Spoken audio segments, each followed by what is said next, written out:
Well, we're 5 minutes early. Wow, that's pretty good.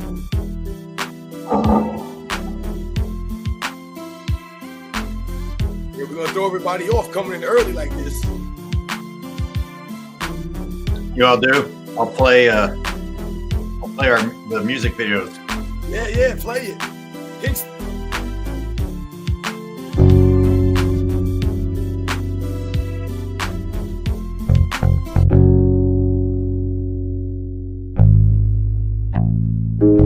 A bubble in a cup, a bubble in a cup.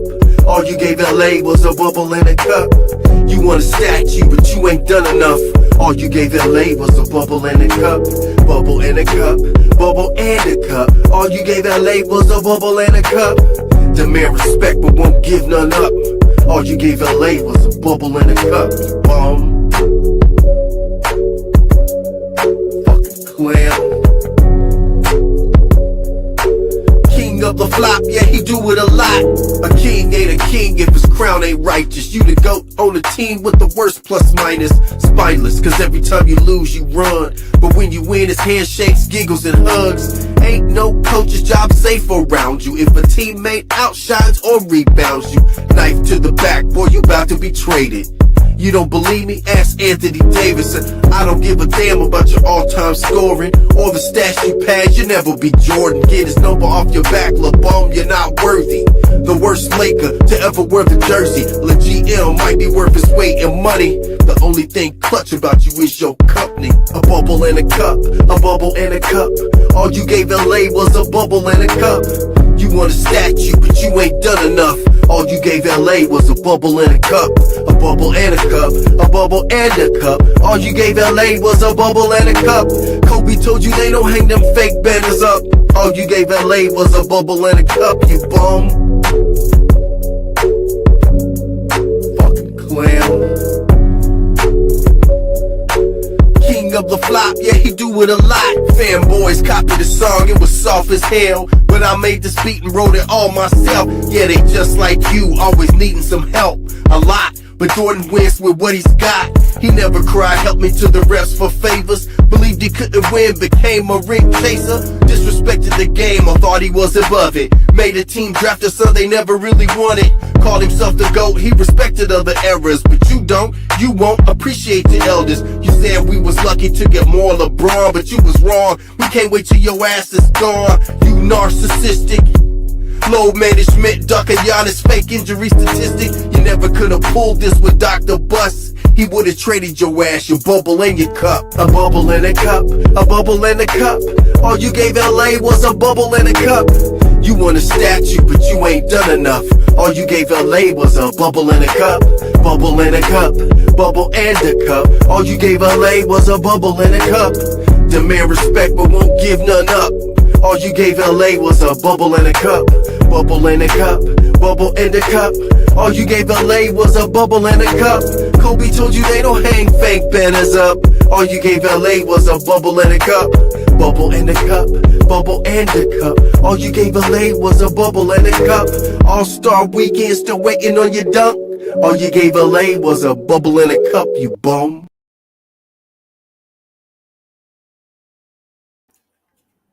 And here we are, still with a minute to spare. Perfect timing. Good afternoon, everyone. Good morning. Good afternoon to you, Sports and Fitness Rants. How you doing? Oh, I'm doing great, man. Once again, you guys know we thought we'd hit you guys with a Tuesday show. Me and the Czar, the video footage. Shout out to everybody that's already in the chat. I see you guys. King Speech Roll, Rookie 305, my man LT, my man Chip Ferguson, what up? Callie Young, Michael Knight, Birdman 423, Daryl Sloan, Thomas, Quietly Games, AC24, Armand Smith, Mick Zuggins, Roland Curtis. I see all you guys. DC, shout out to all you guys, man. You guys know the deal, man. Let's roll. Wow, we got a lot of people in. It's nice to see everybody. Jesse Glad Saget, of course.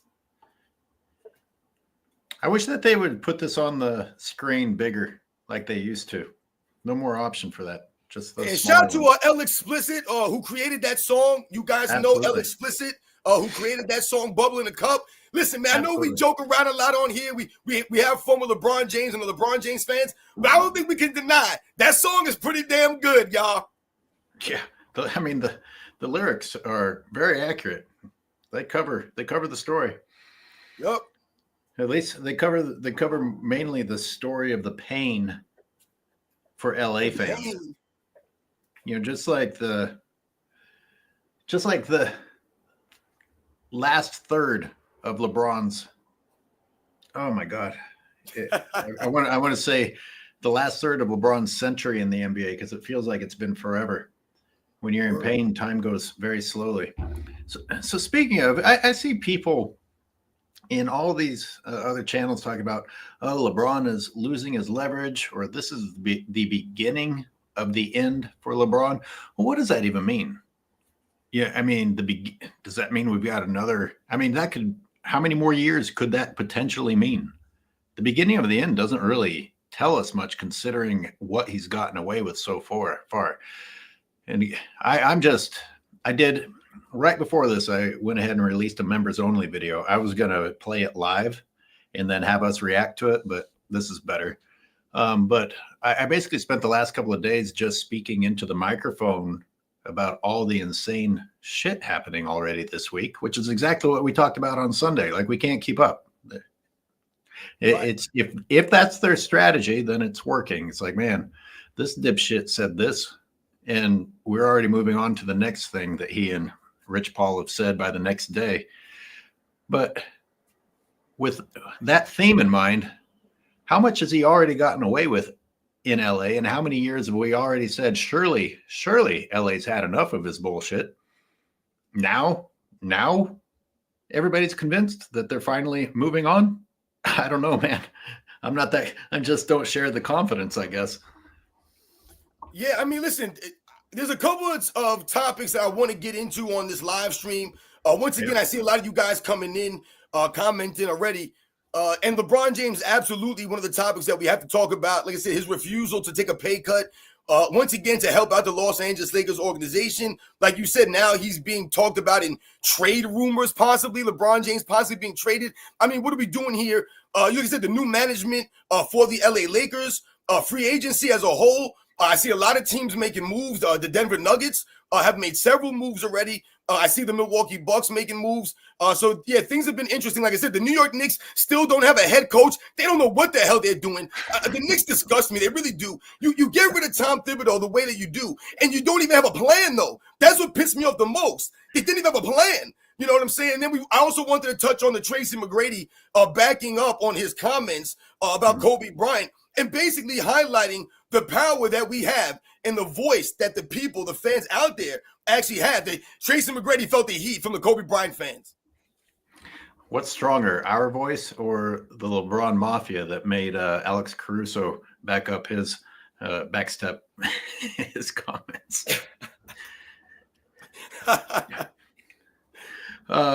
Dude, with New York, I don't even know what to say to you. I think today the blaming is the plan, except New York didn't even have a follow-up.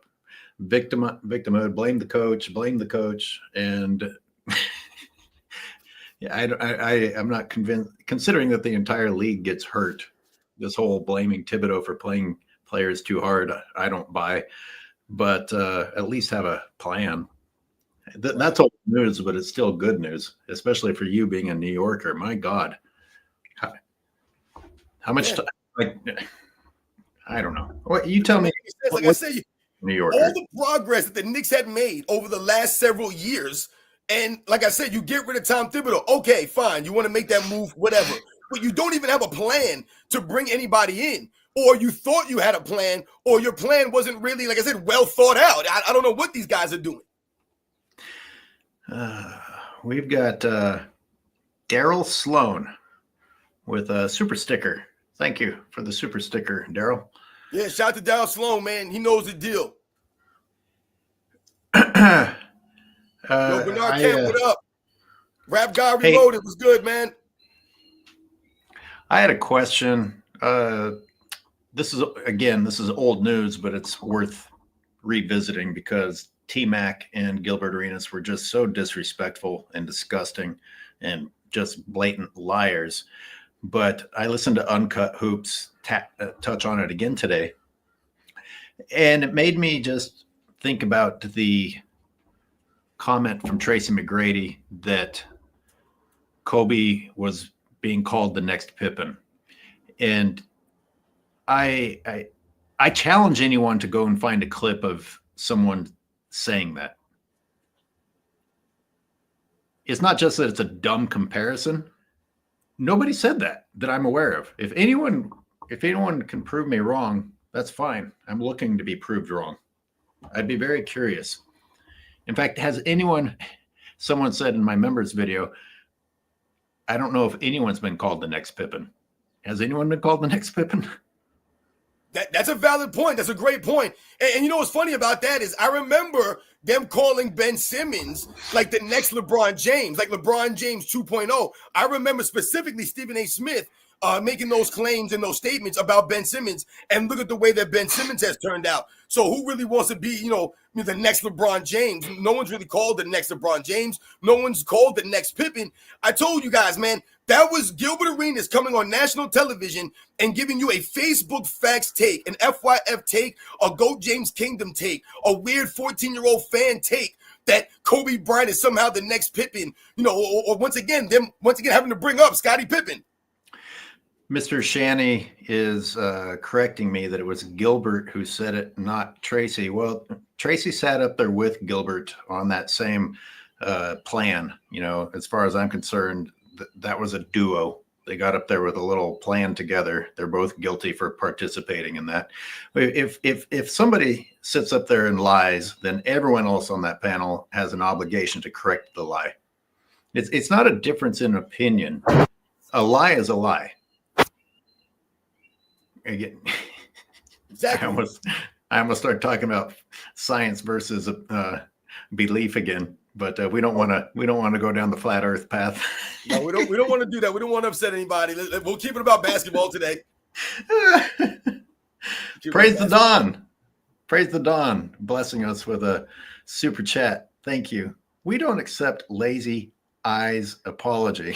God damn. He should have thought twice before he spoke on Kobe talking reckless when he never won anything. Dudes be letting Dragon Breath Arenas put a battery in their back. Yep. Yeah. See, the thing is, I feel like he had plenty of time to think about it before he went on TV. Yep. You wanted to talk about this, so I'm going to thank Praise the Dawn for leading us into it. I haven't even heard or read the apology yet, and I don't care. I mean, you already showed me who you are, but go ahead, Robin, if you don't mind, tell us what was said. Well, all right, yeah. So anyway, what I really wanted to touch on is when we think about Tracy McGrady and the things that he said, and we talk about a lot of these guys, a lot of these ex-NBA players, the current NBA players, ex-coaches, people in the media. All we're asking from these guys, these gentlemen, these professionals, is for these guys to remain consistent, man, to stand on whatever they say. Listen, we're not going to agree on everything. We saw that the other day in the live stream that we weren't agreeing on a lot of stuff, with some of the people. So we get all of that. But at least if you remain consistent, that's all you can ask from people, is to remain consistent, to hold on to their integrity and to stand on what they say. A true grown-up will say what they mean and mean what they say. When you think about someone like LeBron James, one of the things that we've always laughed about him and we've always talked about how he's never matured and grown up is that this guy constantly and continues to tweet things and then delete them, to say things and then try to walk it back.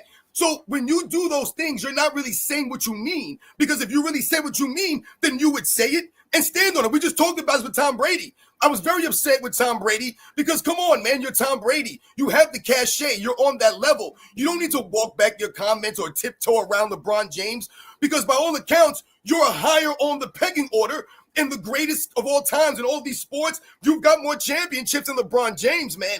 But these guys continue to do this. All we want is these guys to remain the same. So with Tracy McGrady, he starts talking about how, hey, man, I love Kobe Bryant. You guys know that he's my brother. I've always, stood up for Kobe Bryant and this and that. And, if you're going to say this now, no one wants, like you just said, AOH, nobody wants to hear it. Because now it almost seems as if you're just saying this because you got the heat put on you by the Kobe Bryant fans because you look stupid. It's similar to when LeBron James told everyone to keep that same energy, and then he deleted that tweet and realized he looked like a fool for saying this. Did he? I didn't know he had any self-realization at all. McZuggins says, never mind Pippen. Who's the next Larry Hughes? Thank you. Which I just put out a short about the did you see Shannon Sharp? Did you see Shannon Sharp's disgustingness?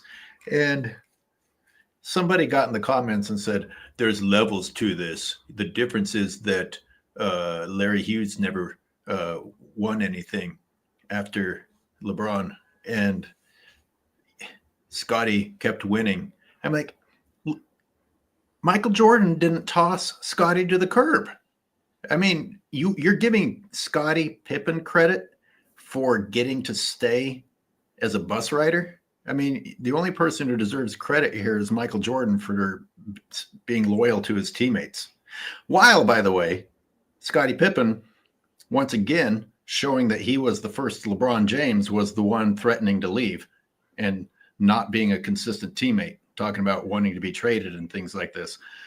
The closest Michael Jordan came to that, as far as I'm aware, is saying, hey, we're winning, and I have the right to keep winning with this coach. You get rid of this coach, then I leave with the coach, which is a lot different than saying, hey, I want money or I want you to bring in winning pieces. Michael Jordan standing up for his coach is a lot different than holding your team hostage, which is basically what I thought Rich Paul's message was. It was a ransom letter. It's like, hey, we appreciated our time here. You could stop right there. As soon as you're like, hey, it's been nice, but we're packing our bags if you don't build another wing onto the house, that type of thing. I mean, listen, going back to the Tracy McGrady thing real quick. Yeah. Remember we touched on this the other day, and one of the things that I hit on that really upset me, that pissed me off, like I said, was the look on Tracy McGrady's face. Like I said, the way that it was the disgust. He was almost disgusted that they were having this conversation. It was like, man, how are y'all going to say that, man? I'm Tracy McGrady. Who are y'all to try to compare me to Kobe Bryant?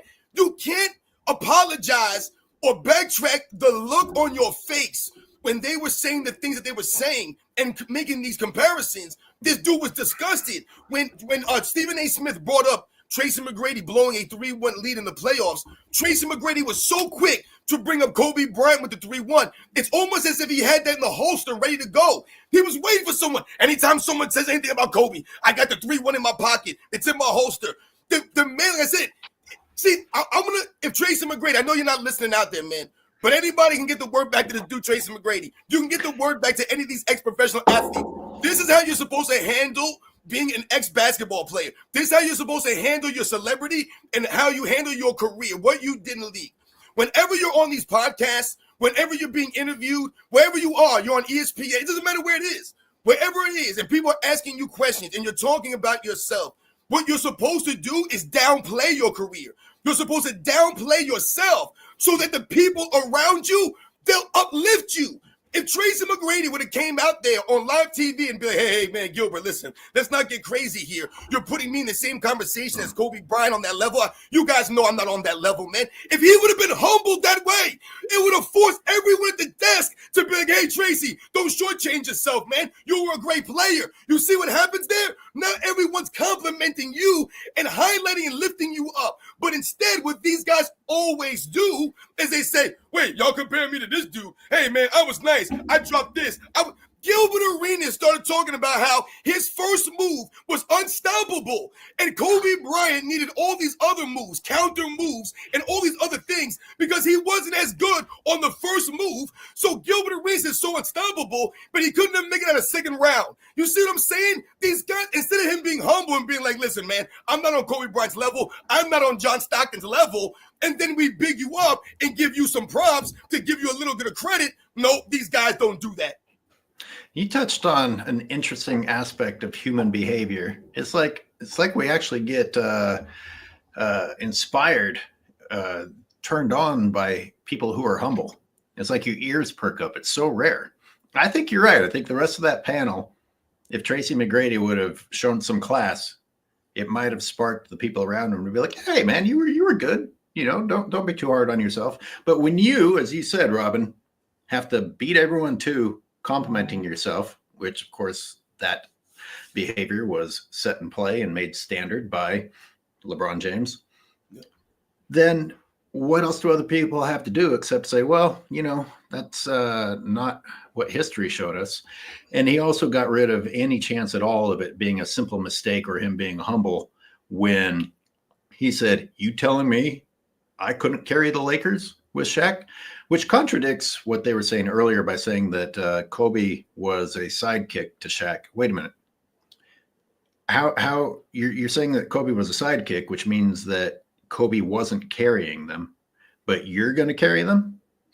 They don't even think through their own arguments before they start talking, and they don't have to. As I've said many times, there are no consequences for these idiots coming on and lying. You're right. You know what's good, though, about a lot of this stuff, that we talk about sometimes, is it allows us to educate. It allows people to come out there and talk about some of these topics that maybe we wouldn't have talked about, but because Nick Wright or Shannon Sharp said something stupid. What's interesting about the whole Scottie Pippen dynamic, Michael Jordan, and really what's at the crux of all of this is the standard that Michael Jordan's held to that no one else has held to in NBA's history. And it's slapping everyone in the face whenever you mention Scottie Pippen. Because really, ultimately, what this comes down to is Michael Jordan's not allowed to have help to win his championships. He's got to win all these championships. He's got to beat all these legendary teams by himself, essentially. Right. He can't have Scottie Pippen there. He can't have any help. The one great player he had that was help, oh my God, this guy saved him. But if you go through NBA's history,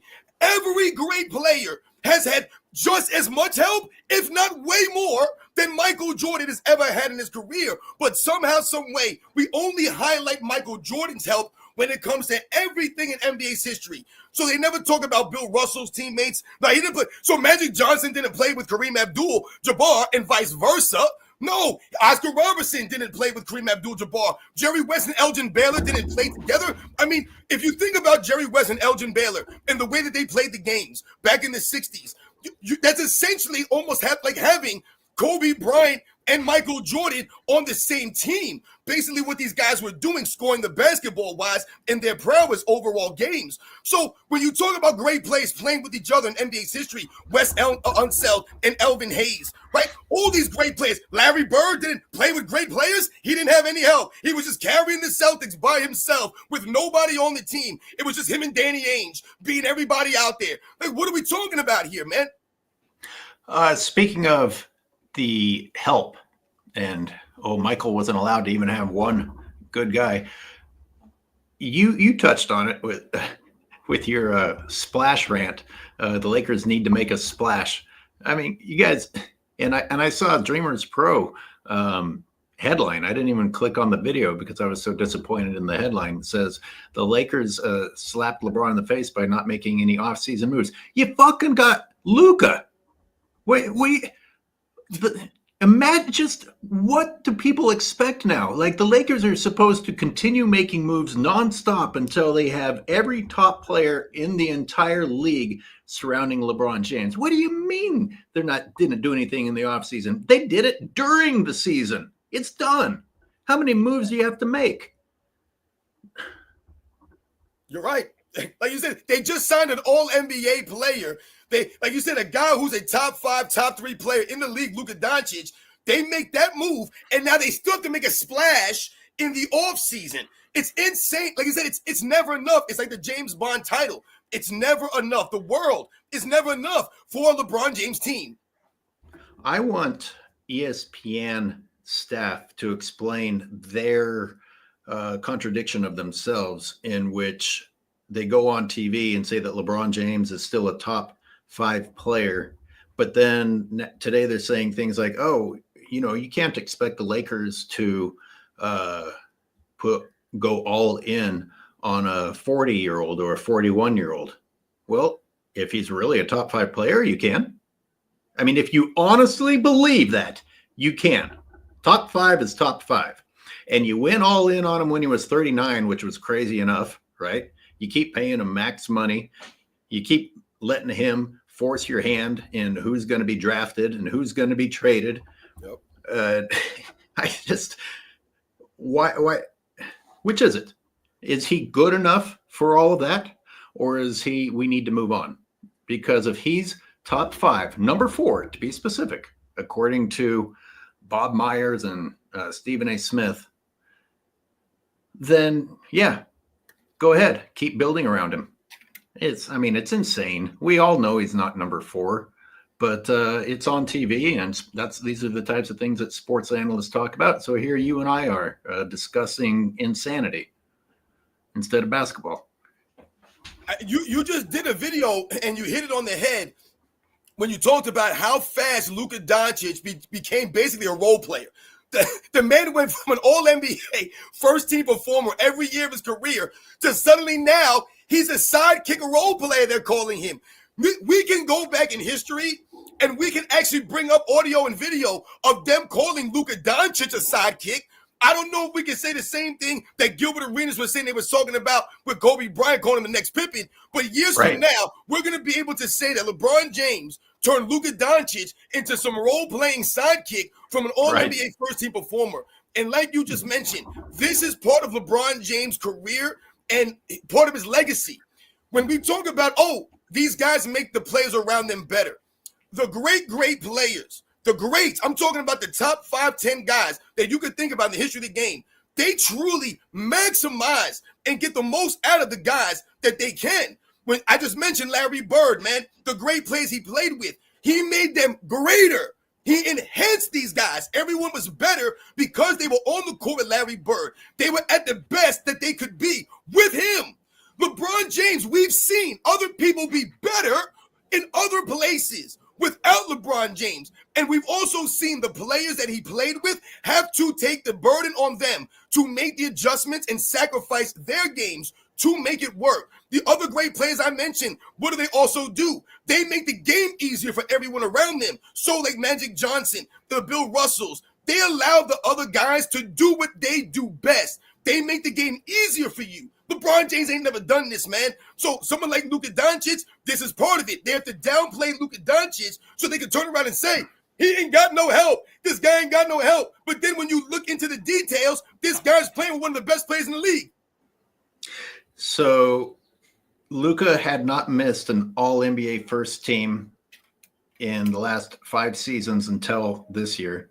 LeBron James has not made one since 2020, 2021. And I was actually really disappointed to go back and find out that they gifted him all-NBA first team in 2020, 2021. There's not a chance in hell he earned that.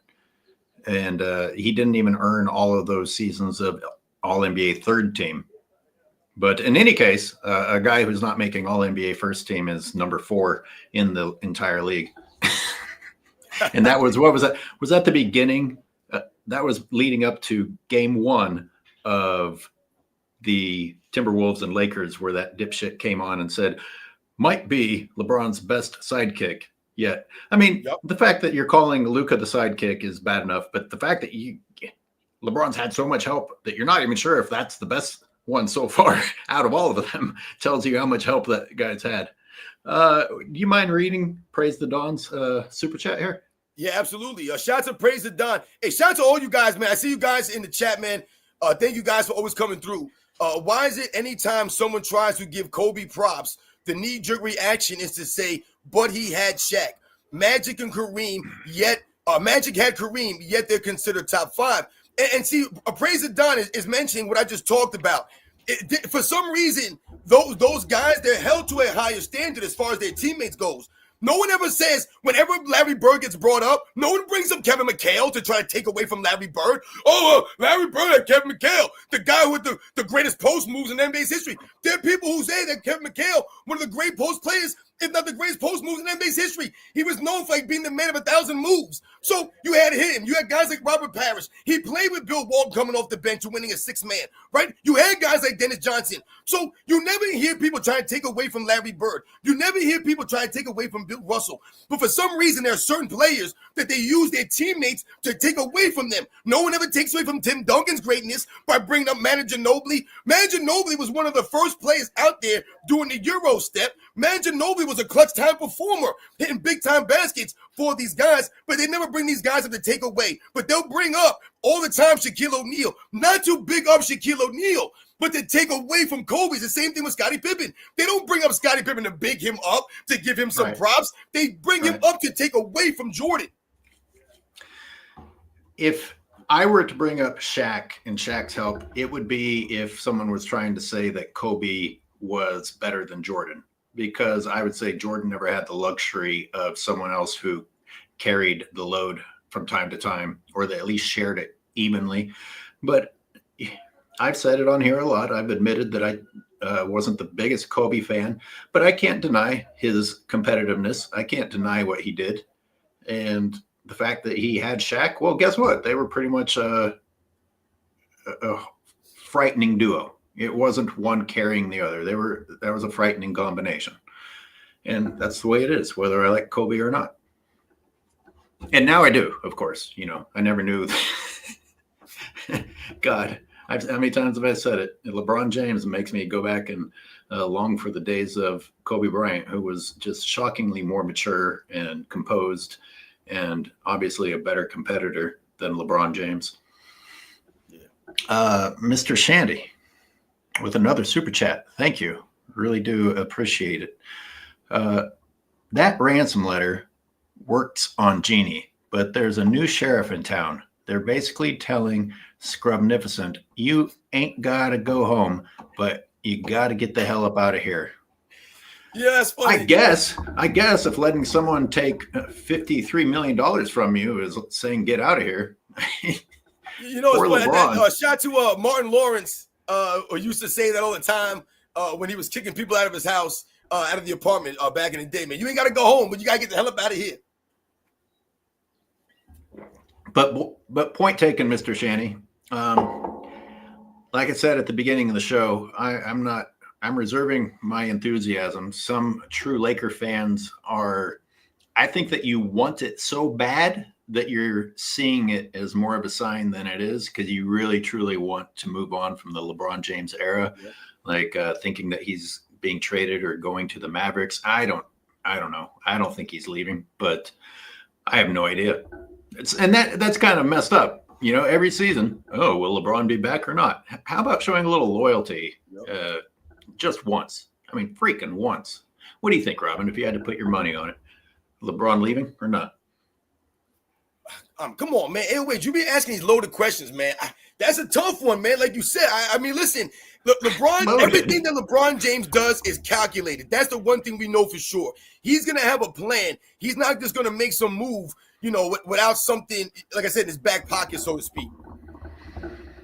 Oh, well, he's in a win-win situation. So, you know what's funny? What did we mention the other day? We talked about how possibly in a not free agency, during the trading deadline in the NBA season, you could possibly have Kevin Durant being out there as trade bait, you know what I'm saying, during the NBA season. And now you can have LeBron James possibly being traded. I mean, this is insane. And, you know, I heard people saying that LeBron James is trying to maybe get traded to the Dallas Mavericks. I mean, my God, man. So did anyone say that other than Dreamers Pro? Because I know Dreamers Pro said that, but I think he might be fantasizing. But well, I actually saw that. I saw that not from Dreamers Pro. I'm trying to remember where I saw that, but I did see that someplace else, not from Dreamers Pro. LeBron James are possibly, you know, trying to make a move to the Dallas Mavericks. Like I said, not saying that there's really anything to that, but see, this is the thing. When you hear something like that, do you put that past LeBron James trying to make a move to the Dallas Mavericks? No. That actually, you would think, oh yeah, okay, I can see LeBron James doing that. Yes, that makes sense. He has that reputation. Yeah. I mean, there's no shortage of the rumors. I've heard him again being talked about going back to Cleveland. That's Anyway, why they say your reputation precedes you. You guys out there, you guys have heard that saying before. Your reputation precedes you. That means that when people heard about you, what they hear about you, what's being said about you, the reputation that you earn, it comes before you come. When your name is mentioned, that reputation is coming before you. This is what LeBron James. So when we talk about LeBron James and we talk about him getting the benefit of the doubt in some of these scenarios, we're not giving LeBron James the benefit of the doubt anymore. He's lost that opportunity because all the things that he's done, the consistency that which he's acted over the years, 22 years, we've been witnessing this nonsense. So once again, your reputation precedes you. Lucky's Lips with a super chat. Thank you. Much appreciated. LeBron is the hero of his own imagination. Yep. He is a living Disney character. Can you all recall him ever blocking someone's shot from the front? Not off the top of my head. I don't know. I'm not even sure. I'm not even sure if has he even blocked anyone from behind in a one-on-one? Maybe once or twice. LeBron James has got some nice blocks in his career. He's blocked guys straight up. He's played defense before. No doubt about it.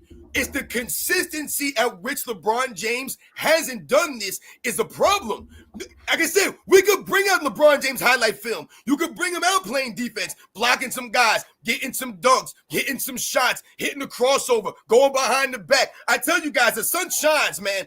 But once again, when was the last time that you actually seen LeBron James be like that on defense for an entire season and then carry that into a postseason? I often joke with the LeBron James fans because a lot of them are so young, I can tell. They were not even alive or remember, or old enough to remember the last time that LeBron James actually won a legit, real MVP trophy. They weren't even around for this. That's how long ago it was. This man ain't won an MVP in a long time. There was the last time that a LeBron James fan actually saw this man hustle and play defense. When was the last time a LeBron James fan watched a LeBron James game and this man went a whole game with not making across half court once? When was the last time that he won an entire game and this man made it across half court the entire game? When's the last time, guys? Think about it. A long time ago. When was the last time that LeBron James played an actual full season and did not walk off the court at least one time? Oh, and my fault. He told us on Mind the Game he's getting treatment. Oh, they talk about, I'm walking off the court early. They don't know. I'm getting treatment. I'm already thinking about the next game. I'm getting treatment. So you're the only guy in NBA's history that has to get treatment like that. No one else getting treatment has to walk off early to get treatment. Only LeBron James. And that particular treatment schedule is only on days when they lose. Exactly. Thank you, AOH. None of the above with a loaded question, Robin. Worst best trade scenario for LeBron. Get out of here with these loaded questions. Man, that's a good question, though. That is a good question. Worst best for who? Worst best for who? The other side or for LeBron? I think that for LeBron, listen, LeBron James is in a lose-lose scenario. It doesn't matter. If LeBron James is really chasing Michael Jordan, he's in a lose-lose scenario. But if LeBron James is doing what we all know he's doing, playing for stats and money, just playing for the fame, then yes, then maybe LeBron James is in a win scenario because he can get his $50 million and he can go out there and stat pad on a team and get everybody else take the blame. Okay, we get that. But as far as his legacy going forward, he's in a lose-lose. It continues to be a lose-lose. Does anyone think that LeBron James' legacy has been pushed forward or he's increased his legacy? If anything, all I hear is this man has dropped down a lot of people's rankings. Oh, well, you're not paying attention because Nick Wright and Chris Broussard said that that LeBron can't hurt his legacy. So sorry, Robin. They said so.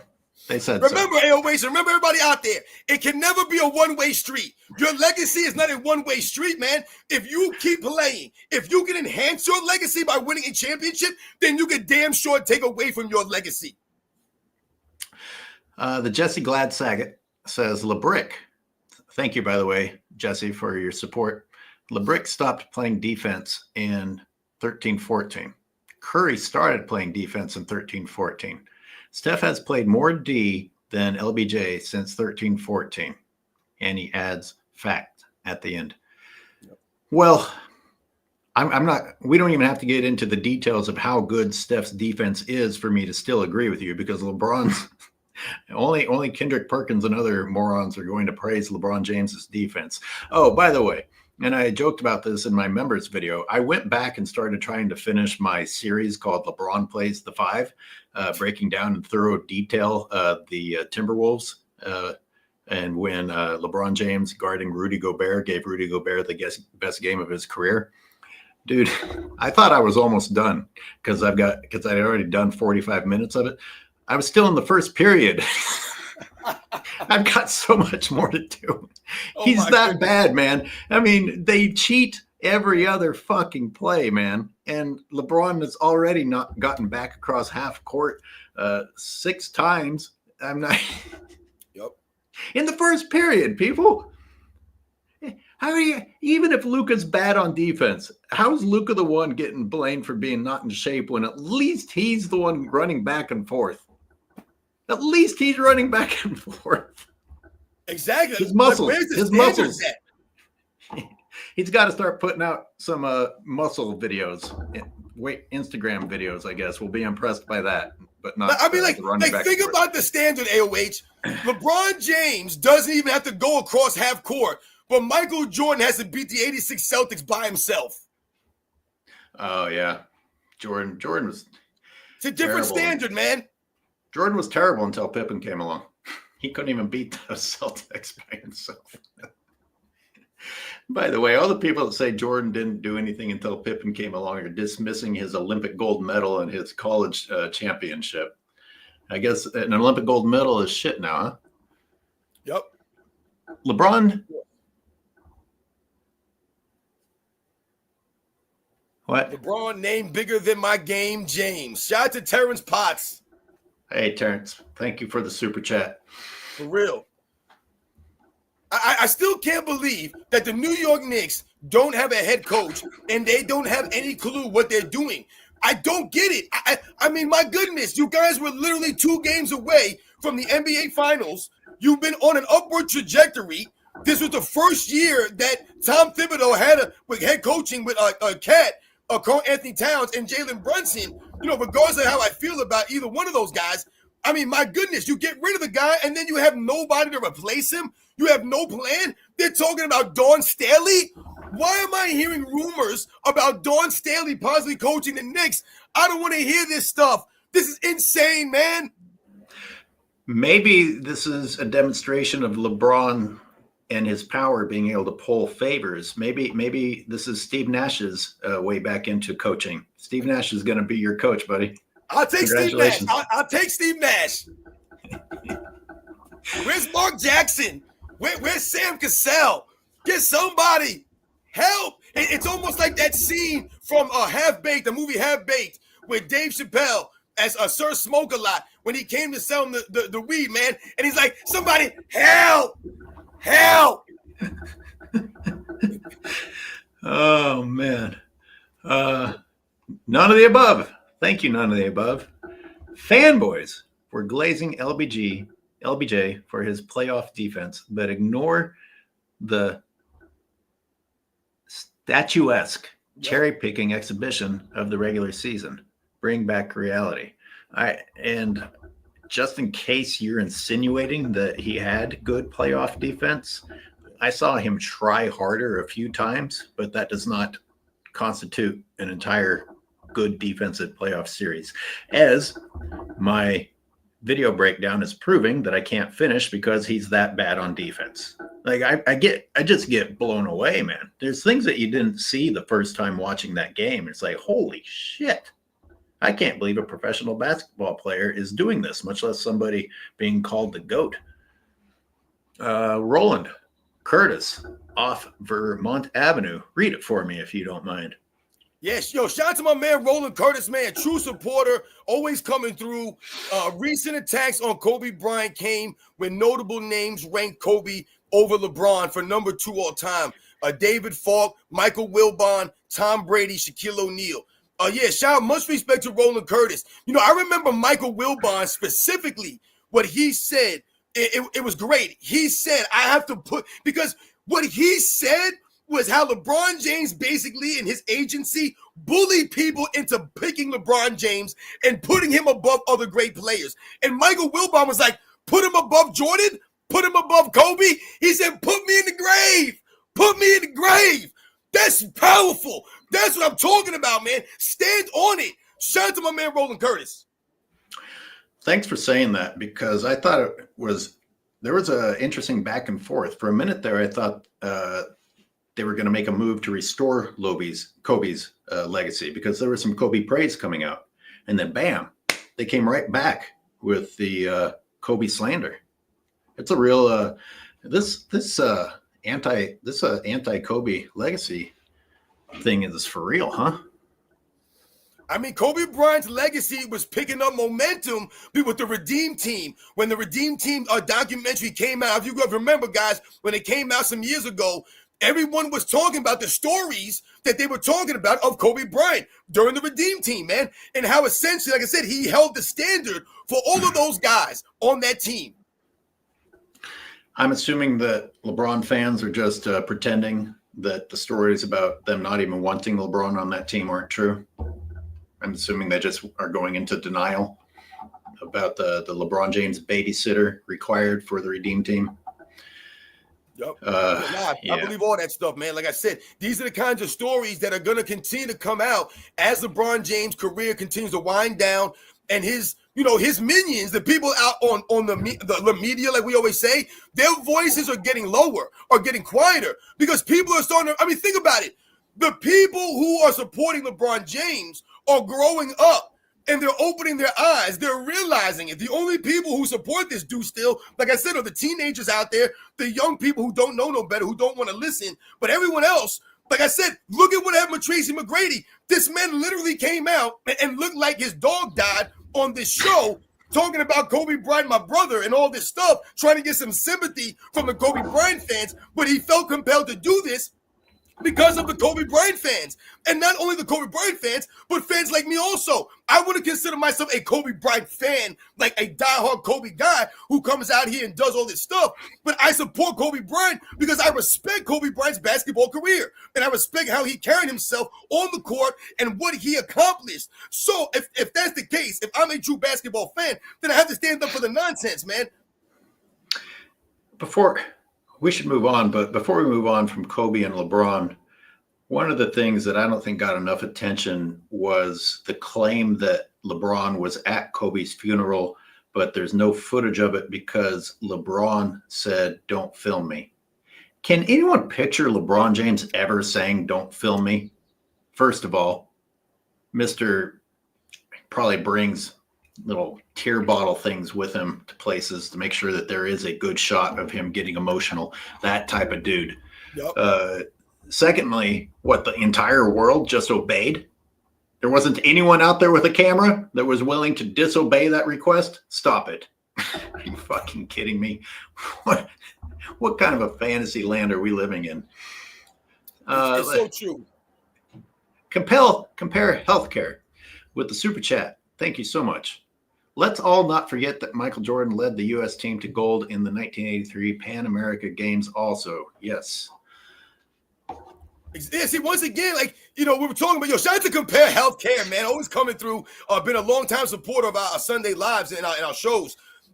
When you talk about Michael Jordan, the accomplishments that he had before he even got to the NBA, AOH, you mentioned is how it's overlooked. No one mentions Michael Jordan's accomplishments, what he did, before Scottie Pippen. They just act like, he was nobody, and all of a sudden, Scottie Pippen made him. Like I said, to me, there's never been a teammate, a duo in NBA's history like Michael Jordan and Scottie Pippen, because of the dynamic between what they could do on the basketball court, the positions that they played, but also the dynamic between them in practice. People used to talk about Michael Jordan going after Scottie Pippen in practice. When we talk about the Shaquille O'Neal, the Kobe Bryant dynamic, Shaq can't guard Kobe Bryant in practice. Kobe Bryant's not guarding Shaq in practice. They can't necessarily push themselves like that to that degree. When you think about Shaq coming in when he came in and Kobe Bryant coming in when he came in, it's different. Michael Jordan was always seen as a big brother to Scottie Pippen, right? He was always seen as the enforcer on the Chicago Bulls. But Shaquille O'Neal never really had that demeanor like that. So if the dynamic between them was never the same, or like a Scottie Pippen, Michael Jordan. So, all these things, when you talk about what Michael Jordan did for Scottie Pippen, the development, like I said, being there, having his back so he can stand up to the Detroit Pistons, so he can have that confidence to go against the New York Knicks and some of these other teams.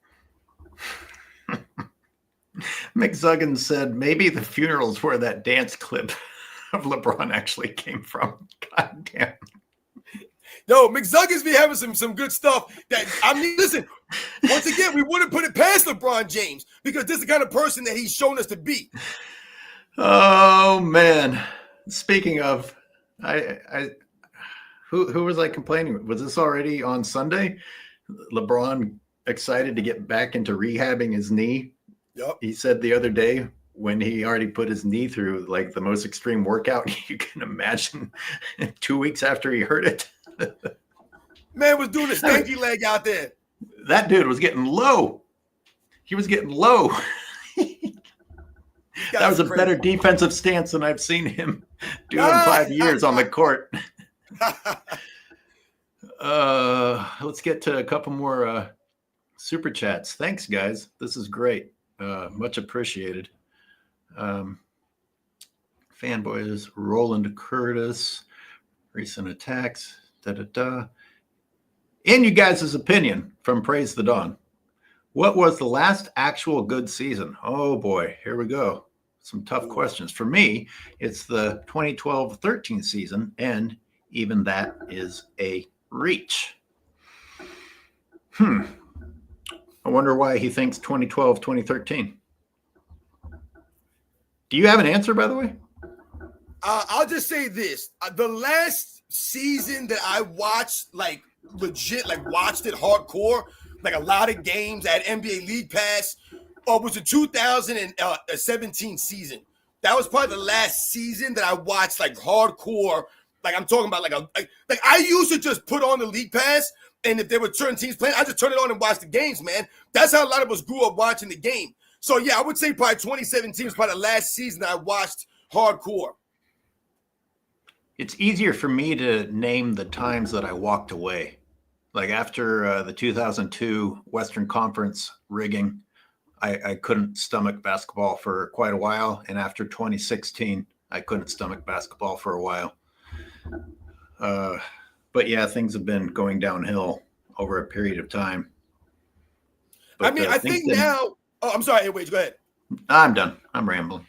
No, I was gonna say I think where a lot of us are at now.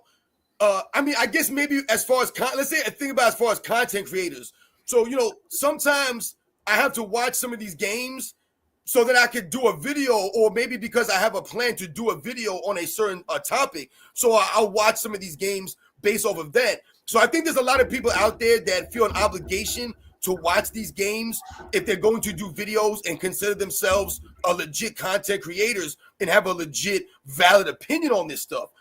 The angle that I always come from on my channel, and I tell you all the time, I'm giving you the perspective of someone who grew up watching basketball in the 80s or the 90s. So sometimes I think people don't maybe understand, or they think that oh, you're a hater. I'm not hating on these guys. I have so much respect for the game of basketball, and the guys that I grew up watching had so much respect for the game. They played with so much honor, and they showed a lot of respect to the fans by going out there and giving that effort. I feel so strongly I have to hold the standard. I can't allow them to tell me what I'm watching now is comparable to what I grew up watching. I will not listen to anyone trying to tell me this because, like I said, I watched this stuff growing up. No, I didn't play in the NBA. I never claimed to. But I'm telling you right now, what we've been witnessing over the last 10 seasons is nothing on the level of what we saw or what I grew up watching. It's not. I was just trying to think when I started mentally preparing myself not to even see who's supposed to be playing. Like just thinking, yeah, there's a pretty good chance I'm not even going to see the people that I'm supposed to be watching tonight. Yeah, and I think that's where we're at now. I think a lot of people just gravitate towards a specific player now, whereas back in the day, like I said, you could just turn the game on and watch any game that was on. Yeah, good point. You knew that they were all going to be giving their all and acting like men. Exactly. None of the above, 101. His team lost badly. I don't care if he was prime Pippen. What was this in reference to? What were we talking about? His team lost badly. I don't know. We were talking about so much Scottie Pippen stuff, and there's so many Scottie Pippen narratives. I don't even know which one. Yo, shout to none of the above. Yep. Thanks. Feel free to clarify. I'll try and watch for you in the regular chat so you don't have to super chat again. And Gary, is this G the Gary. Great? Is that G the Great? That's G the Great. Why the hell do LeBron's former and current teammates and coaches stay silent? Also past legends who the media disrespects. Salute, guys, you're the best.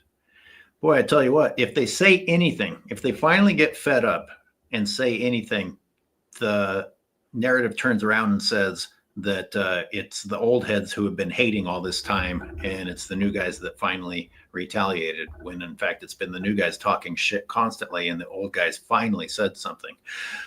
I want to answer this by asking another question. Rob Parker flat out mentioned how people are afraid of LeBron's camp and what they can do, and nobody challenged him on that. Like even Calvin Washington and Rob G on that show, they just continued forward like it was a known thing, which I found really interesting. I was like, so this is just accepted? Yep. There is some people explained it to me as, you know who you know, and you got people who can do favors for you and make things happen for people, make things happen for their careers, or make careers come to a screeching halt. You know, it doesn't always have to be a drive-by or whatever type of threat, or a trade or a team trade or something like that.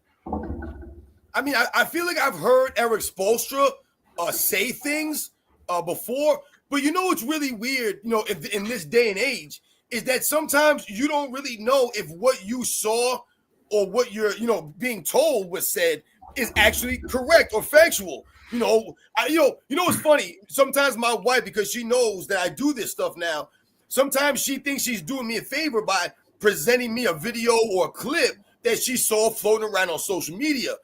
And many, many times when she shows me this, I'm like, babe, this is like AI. This ain't even real. This is not really the facts. I can tell right away. But some people are fooled by this stuff. Some people don't get that. So, you know, when we talk about, you know, people saying this or people saying that, this is what I'm talking to you guys about. You don't even know what these guys, because they don't keep their integrity. They're flip-flopping all over the place. You know, so many things are manipulated now. Me and AOH, man, we're giving you guys the facts, man. Ain't no AI going on here. It's pretty scary, Robin. I'm not gonna go old man on everybody. It's pretty scary. AOH, you got to get some soul glow. All right, I'll work on that. Jolly Joshams with a $10 super chat. Thank you, Jolly. Much appreciated. I know you're a regular supporter. That's much appreciated. Do you guys think box score stats are overrated nowadays? Oh, I'll stop right there and say it depends if LeBron James has a good box score, because ESPN will feature it if so and ignore it if not.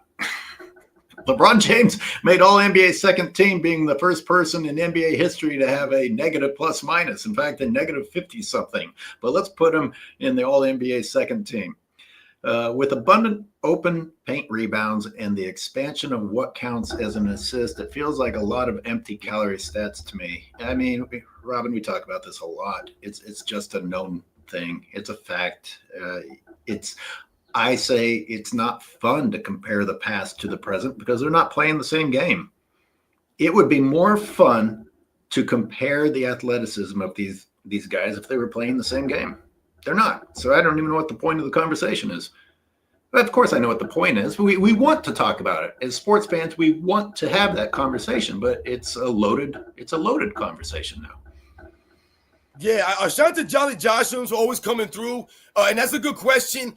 I think the box scores and the stats, I think that they're inflated. Obviously, we know that. Like he pointed out, the rebounds and how they count assists now is actually just weird. I mean, like, what are we doing here? Like you said, sometimes you'll see a guy make a pass and, whatever. But I think as far as it goes, I don't think that we can compare statistically what the guys have been doing over the last 4 or 5 seasons historically. I don't think that we can say, oh, look, this guy's averaging this many assists, or this guy's averaging this many rebounds, this guy's scoring this many points, or whatever these guys are doing. I don't think we can compare these guys' stats historically to the other players. We just can't do it because, like you mentioned, AOH, it's not really the same game. That's the problem. It's not basketball that we're watching right now. It doesn't really seem to add up. So I don't know if, we can say, oh, the stats don't matter, but I don't think that you can compare or have a debate based off of the guy's stats and what they're doing today and based off of the other eras. It's like I always talked about with Scap when he mentioned the Oklahoma City Thunder and, the differential that they had this season. And we talked about this season in general. Think about how many 30, 40-point blowout wins and losses there were this season. Even in the playoffs, there were a lot of 30-point losses. So when you talk about point differential, why are there so many blowouts for some of these teams? Because of the way these guys are playing the game. They're chucking up all these threes, so you turn a 10-point loss into a 40-point blowout because instead of just taking 33s and stopping, you just shoot yourself out of the game. Haas, I just saw you asking for a call-in link. I got to tell you, man, email me because I will fit you into a regular show with the Haas. I don't know what we'll call it. The Haas Hoedown. The Haas Hoedown that lasts for exactly 60 seconds, and you get in as much as you possibly can. You give them 5 minutes. Yeah, let's see. Maybe we'll post the link. I've got a pretty hard cutoff coming up. I got to take the lady out on a date, but Haas can go rant at the end if. You want to go? You want to do a show tomorrow? Yeah, we can do. Hey, Robin and I are getting close to having a regular summer schedule with more shows. And some people asked us to do Monday, Wednesday, Friday. I think I could at least do Monday, Wednesday. Most of the summer. I guess Robin and I should talk about this offline, but we are working on it offline. There I am with that shit. Yeah, I mean, if we do a show tomorrow, hey, Haas, if you're available tomorrow to come on the live tomorrow, man, we'll throw you on the live, man. Yeah, but it's angryoldhoops@gmail.com, dude. Email me so that we can set things up. I like to have a little bit of planning available. We got a couple more supers, and then Robin, you make sure to let me know if there's anything else you needed to get off your chest today before we end it. G the Great, Gary, member for 12 months, is back. We are definitely not watching real basketball. Back in the day, the game kept you on the edge of your seat. Today's NBA has no soul. Didn't some dipshit try to say, I don't know, the exact opposite again of what's true about the effort that was put in the old day, while we've been out there showing that all-star games were more intense than today? I mean, does reality matter at all? I was just about to bring up the All-Star game, AOH, you're reading my mind, my man. I mean, think about it. When Gary mentioned something like, he says, today's NBA has no soul. That's powerful right there, man, because that's how a lot of basketball fans are feeling, that the game is just kind of like, it don't care about them anymore because everything that the fans appreciated has kind of fallen by the wayside. When you mentioned the All-Star game, I don't know about you guys out there in the chat, man, AOH, but the All-Star game, like I said, when I was growing up, that was a big deal, man. The All-Star weekend, to watch those guys go out there and compete on Sunday was a big deal because there was a legit rivalry between the Eastern Conference and the Western Conference. There was bragging rights. There was pride. These guys want to go out there and compete, man. And also we thought about the slam dunk contest, the three-point contest. Those things mattered. The slam dunk contest was iconic when I was growing up. It really mattered, man. I remember, man, being around that TV and having that all-star game slam dunk contest getting ready to come on. Man, and why would we like that? Because of the players that went out there and participated. It wasn't some guys that you never heard of. Hey, Dad, who's in the slam dunk contest? You knew who them dudes was. You knew who they were. And they were going to go out there and put in a show for the people. Speaking of, that makes me think about Michael Jordan entering the three-point contest. He was not known as a three-point shooter, but he was Michael Jordan, and the fans loved him. And he said, "I'm not afraid. I'll do it. I'll do it for the fans." That's bravery. Because, geez, he really put himself in a position to not look good, and he didn't do very well. But boy, when you are known for something and still won't do it, LeBron James known for his dunking, and you still won't do it, that actually makes Michael Jordan being willing to do the 3-point contest even better. Be brave. Stop being a coward. Go out there and perform for the fans. Anyway, we're talking about LeBron. AOH, man. AOH, you can't bring that up and just stop it like that, man. No, because that's a really great point that you're bringing up when you mention. But it's normal. Just the cowardice is normal. I don't think that a lot of people remember that Michael Jordan did a 3-point contest, man. I know a lot of you guys in the chat say you guys remember this. A lot of people don't remember that. And Michael Jordan had the worst 3-point performance in the history of the 3-point contest, man. This man was horrendous. Horrendous. But does it matter in the greatness of Michael Jordan's career and legacy? It doesn't matter a single bit, because what that highlighted is, like you said, AOH, the mindset, the mentality of Michael Jordan, not being afraid, not being worried to go out there and put himself out there. Once again, like you said, Jordan was not known as a 3-point shooter, but still put himself out there on that stage. LeBron James is known as a dunker, but won't put himself on that stage. But on the flip side, he did the skills challenge.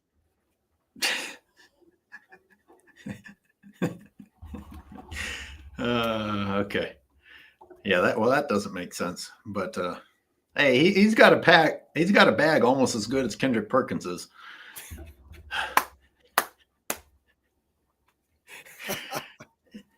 Oh, you know what? I was gonna do if you had been available Monday, I was gonna do a full react to Uncommon Sense comparing speeches, comparing Michael Jordan and LeBron James, the way they talk. And it's crazy. You want to talk about like minds. I was going to do something similar, but I was going to show how unintelligent LeBron James sounds compared to how intelligent Michael Jordan sounds at the end of a game with a microphone suddenly thrust into his face. Yep. But Uncommon helped me think about something else. Jordan, in his enshrinement speech, was showing gratitude and saying what the game did for him. The ESPN bit by LeBron was him telling you what he did for the game and basically trying to convince you with his own opinion of what he meant to the game. The greatest of all time saying thank you and I appreciate what the game did for me versus the greatest fraud in history forcing an idea down your throat. That's about as different as it gets.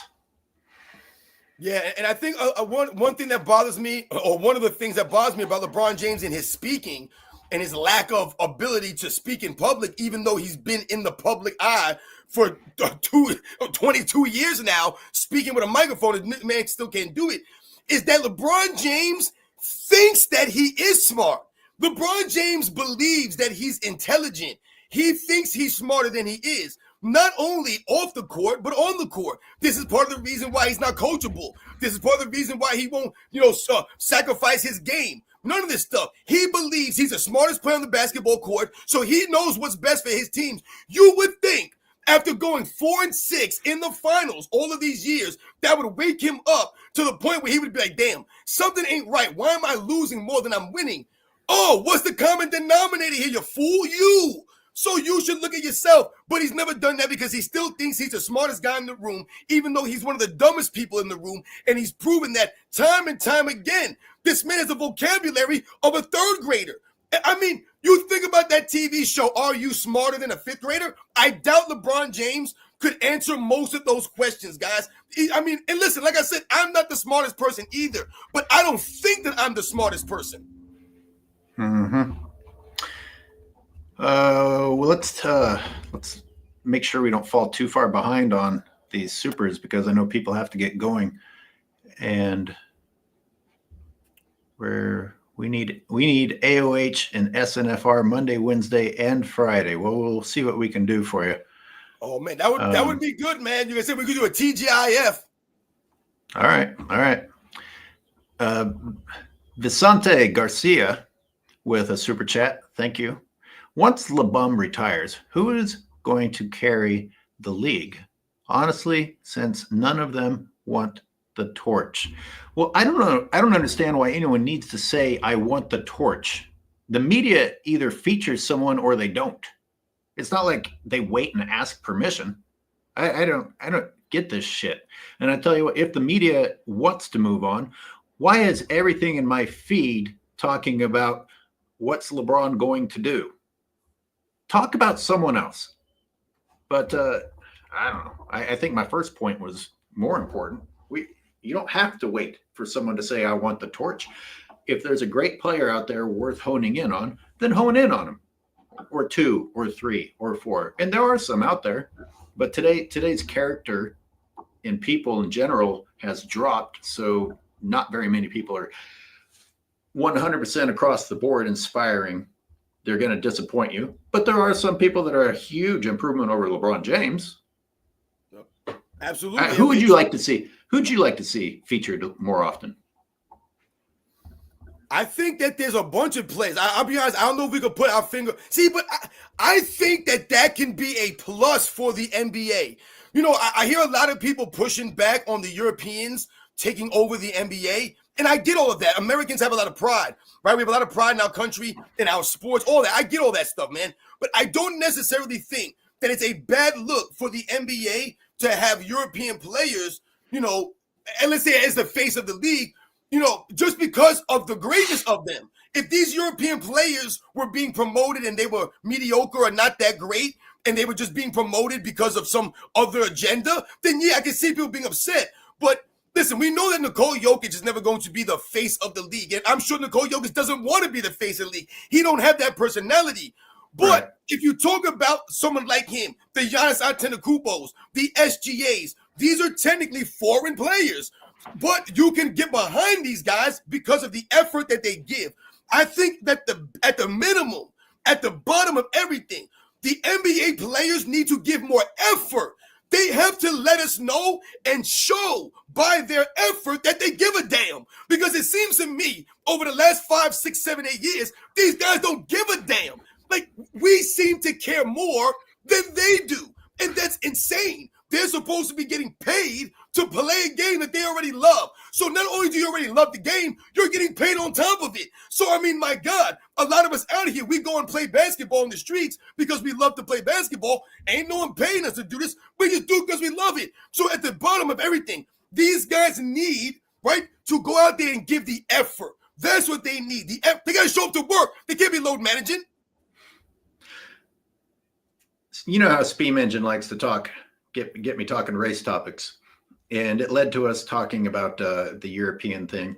And we concluded that the media has put it in our heads that it's a big deal because European players, foreign players, period, in the NBA is not new.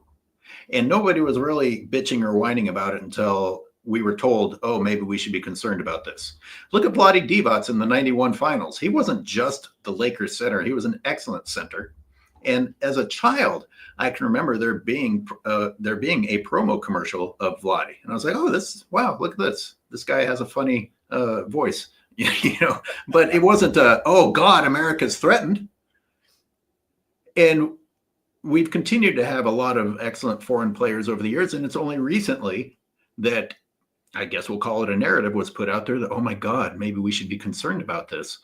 If there's anything to be concerned about, is that the Americans' style of play has slacked off so badly that now people are saying, well, we enjoy the Europeans more. But it's not that Europeans have come in suddenly and taken over the NBA. Something has gone wrong that has caused you to be sensitive that there are Europeans in the NBA. Absolutely, AOH. You made a bunch of great points. Like you said, there have been European players in the NBA for a while now. And like I said, it's been a role reversal, in my opinion, between the Americans and the Europeans. Whereas back in, like I said, like the 90s, when the Dream Team first came out, it was always the Americans being viewed as being the tougher players. You know, USA basketball, the NBA is the standard. These guys are physical. You know, the Americans are tough. They're gritty. They're nasty. They're loud. They're in your face. You remember Charles Barkley getting a lot of heat in the 92 Olympics because of his brash attitude. This is America, man. This is how we do things. This is how we are, man. So, you know, like I said, there's always been a lot of pride there. Where's the pride, man? Where's the toughness? Where's the grit? Where's that mentality? What do we have now? Now we have people like J.J. Redick and all these soft-ass dudes looking down on the blue-collar people, the common folk. So now they'll laugh at the guys back in the 50s because they had to work jobs in the offseason or they had to work jobs on the side. Damn it, them dudes was tough, man. That ain't easy to do. But now we're being elitists. We're looking down on the common folks. What do we have now? Someone like LeBron James, who's supposed to be this great player, everyone's supposed to look up to. Everyone's supposed to be like, hey, man, this guy's awesome. This guy's dead. He told us to go back to our boring lives. And for what reason? For no reason at all. Just because he felt the type of way, because he turned his back on his hometown, and then people got mad about it, and he couldn't handle it. You see what I'm saying? Yeah, like, it doesn't add up. Think about... But you're not considering LeBron's hardships, like not having chocolate chip cookies on his plane. Hey, he's been through a lot, man. I can't believe these things are real. You'd think I would be making this shit up. Back to Vicente. I hope I'm saying this correctly. So I don't, if the media wasn't telling us, oh my God, a European is the face of the league, I think we could have a foreigner as the face of the league. Just don't fucking talk about it and it would be fine. If they're loved, they're loved. People love a winner. Be the best, be likable, and that'll take care of it. I don't give a shit if it won't even matter if the media tries to crap on the person. If you're loved, you're loved. We got to get through these supers because they're coming in, and I'm so thankful. I really do appreciate it. None of the above circled back and said I was referring to LBJ's elite defense. Looks like Lakers made no moves so far. If this keeps up, LA might be able to escape Clutch's influence.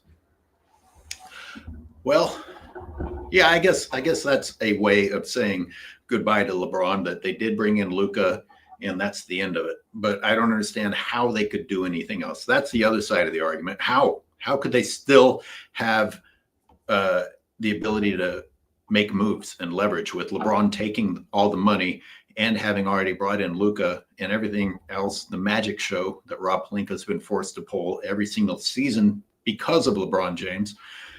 It never ceases to amaze me that the Lakers can still do anything. You know, they should be in a losing pit for the next decade after what LeBron has put them through, but they're still going to pull something out of their ass. At least that's what usually happens, in my opinion. Yeah, I mean, you know, it's really funny how LeBron James was getting all this praise for playing, you know, defense in that series against Minnesota. Once again, proving that the standard's been lowered for someone like LeBron James. So him playing, you know, elite level defense or him giving effort every once in a while is LeBron James playing great on defense, because the standard is him not getting across half court. So they're like, hey, LeBron James is playing great. He got across half court. I mean, it's insane what we're celebrating this guy for. Or bring in a Luka and just talk about Luka being out of shape, and we won't even think about how badly LeBron played. Hey, everyone, it was Luka's fault. No matter what actually transpired, just focus on the fact that ESPN says that Luka's out of shape, and ignore the fact that Luka outplayed the best conditioned guy in the league. Roland Curtis of Vermont Avenue says there is an agenda that says we know that LeBron failed to take the number one spot from MJ, so LeBron must be number two, right? Yeah, this is a big topic. Who do you guys have at number two? Where is Bron? Bron's not in my top 50. Yeah, I have Will Chamberlain number two on my list. But I've always told people, though, I don't have a definitive 1 through 10. I have Michael Jordan and pretty much everybody else, you know, whoever you guys got. I've copped out of this before. You guys are going to have to stop asking. Robin and I are maybe the two worst people to ask this. I don't worry about the list that much. I know whether you are inspiring to watch and whether you forced me to respect your game. You know, like I said, I rooted against Jordan at the end of his career, and I rooted against Kobe his entire career. But however you feel about certain players, they were who they were, and you can't take away their competitiveness. And Jordan's just the more these revisionists that forced me to look at Jordan again, and he only gets more impressive. Sure, he's had some bad games, but like I wasn't aware of some of the numbers that Jordan was pulling off because that wasn't being shoved down your throat back when he was playing. You were too busy going, yep. You know, you were too busy having a good time watching a great show, yep, to be worried about what his stats were. You know, to bring up something that you said the other day, AOH, in relation to this topic. Shout out to Roland Curtis again. You said something. You said something about you put Charles Barkley ahead of LeBron James, Absolutely. and I said, right, and I said I think that's interesting. Charles Barkley, one of my favorite players growing up, and you know where would I have LeBron James ranked is a very interesting topic because as you guys know on my channel, I don't believe that LeBron James is even worthy to be debated with the top 10 or 15 type players. To me, I don't believe he should even be worthy to be in that conversation. I don't believe he is. So for me, I would probably have to put him someplace maybe top 20.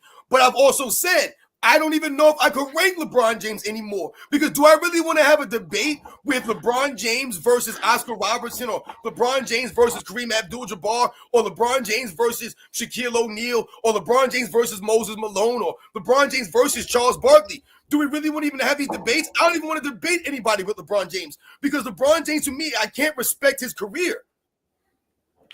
Let's remember this energy, and we're going to kick off tomorrow morning. We're going to do it again tomorrow morning. I apologize to the super chats. I have to go.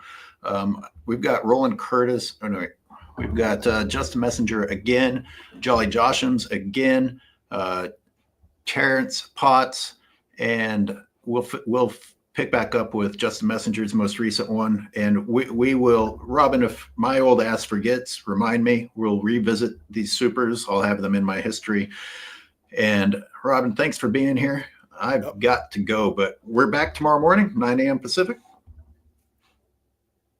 You guys know the people asked, and it's going to happen. All right. That's right, man. You guys know the deal, man. We'll catch you guys on the next one. Thanks, everybody.